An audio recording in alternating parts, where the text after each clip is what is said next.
A few years back when I was in college, I used to work real late nights during the summer. I had an internship with a company that was way out in the middle of nowhere. Miles surrounding the area were just woods and fields.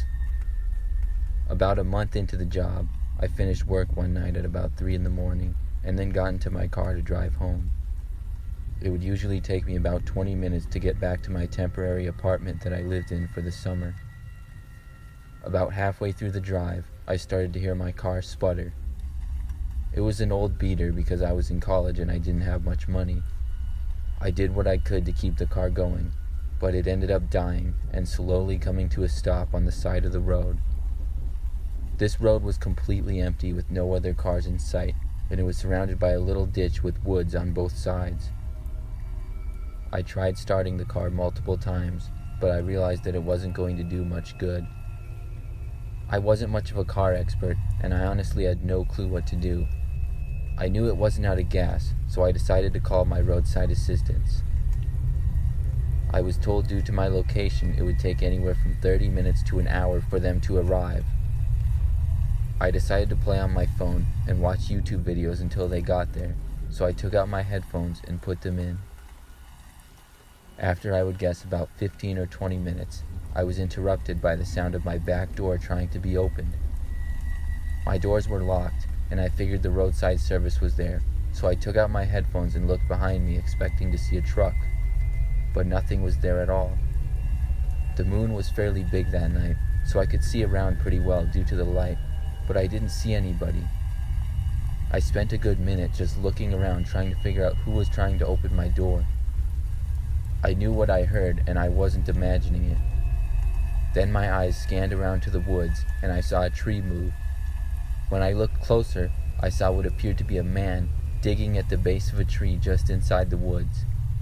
He was wearing a green jacket and appeared to have brown hair and a dark-colored beard. That's all I was able to make out. He was on his knees and digging with his hands. The sight of it gave me a very creepy feeling. The thought of the man possibly trying to get into my car made me even more scared. So many questions went through my head, like who was this man and why was he in the middle of nowhere digging in the woods with his hands? The man continued to dig for several more minutes. I just sat in my car, being as still as I could, hoping he wouldn't come over to me. This went on for what felt like forever. Finally, I saw headlights behind me and a truck which was roadside service. When they pulled up, I saw the man turn and go deeper into the woods.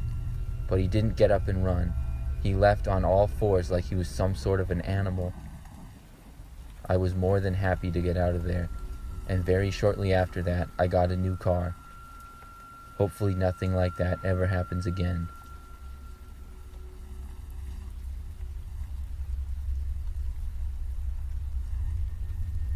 This story occurred in 2015.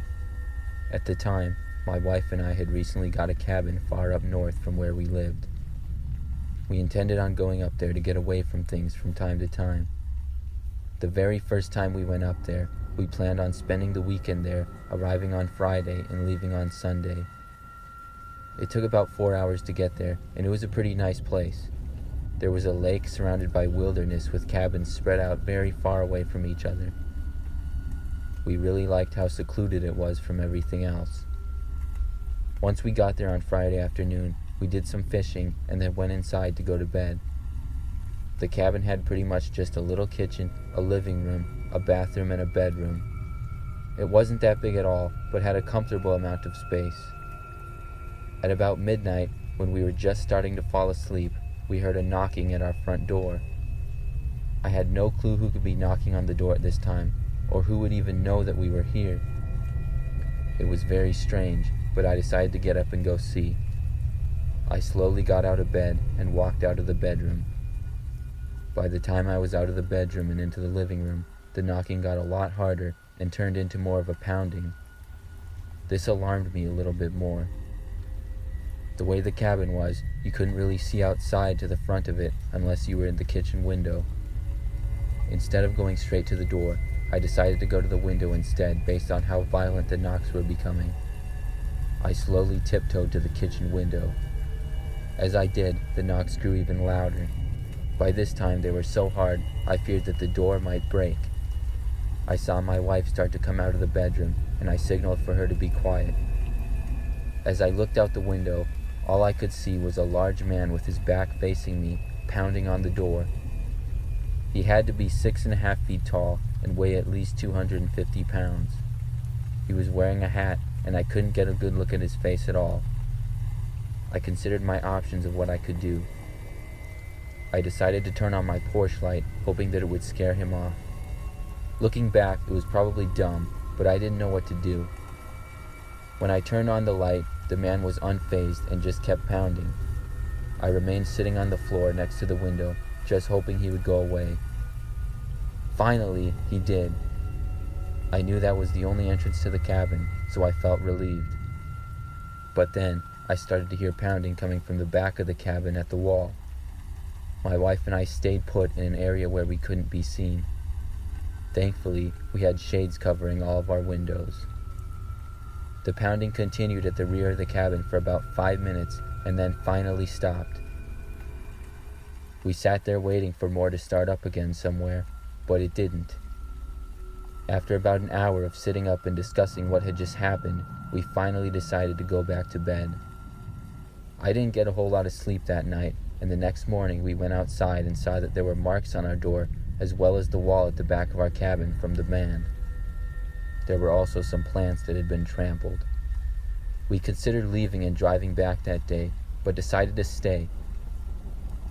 After another day of fishing and walking through the woods, we saw no one at all, which was nice, and then we went back to the cabin.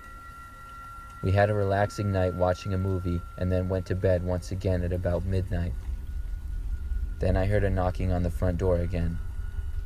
As soon as I did, my heart sunk. Once again, the knocking slowly grew louder and louder. We decided to just wait it out and hope that the man didn't break the door down. It lasted for roughly 10 minutes, and finally the man left again. I think I got even less sleep that night. The next morning, my wife and I went outside and saw a piece of paper that was on the ground in front of the door. It had the words, "Get out," written on it. We decided to report what had happened to the police, and after filling out a report with them, we drove home. I don't think anything was found, and we decided to sell the cabin and get another one elsewhere. I'm not sure who the man was, or if it was just someone trying to scare us, but we were enjoying our new cabin much more.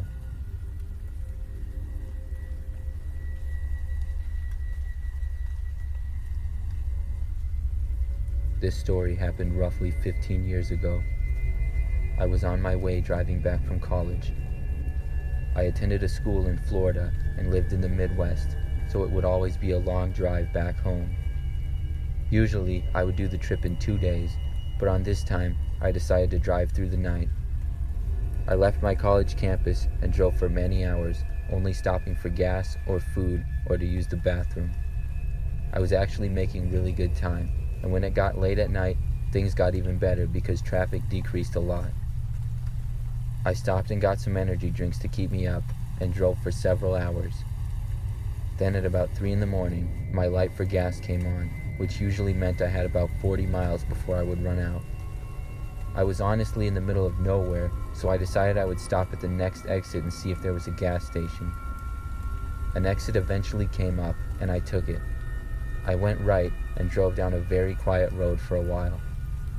It took me maybe 2 or 3 miles, and I didn't really see anything, so I thought about turning around, but then I saw some lights up ahead which looked promising. The road curved a little, and then I came into a small town.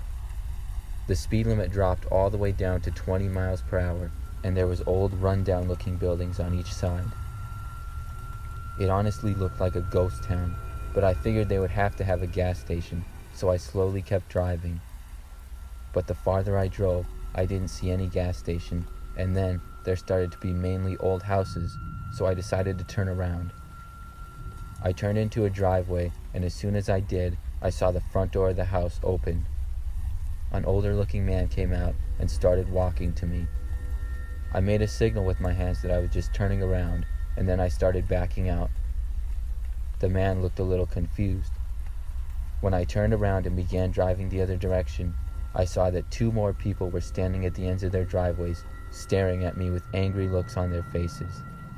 For some reason, it just really freaked me out. I decided to ignore it and keep driving. When I got back to the town, though, it got even worse. There were at least 10 people on each side of the road in front of the buildings, all staring at me. It was the creepiest thing I've ever seen. They all looked very unfriendly. As I drove the 20-mile-per-hour speed limit, they started to walk into the road, almost to approach my car. I wasn't sure what else to do, so I sped up and drove faster and faster until I was out of there. I quickly got back onto the main freeway and drove until I saw another exit about 10 miles down the road. It was a close call, but I was able to find a gas station and fill my tank. I drove home after that, and I'm not even sure where that was, but something about that small town at 3 a.m. and all the people in it was just so creepy. It still gives me the chills to think about.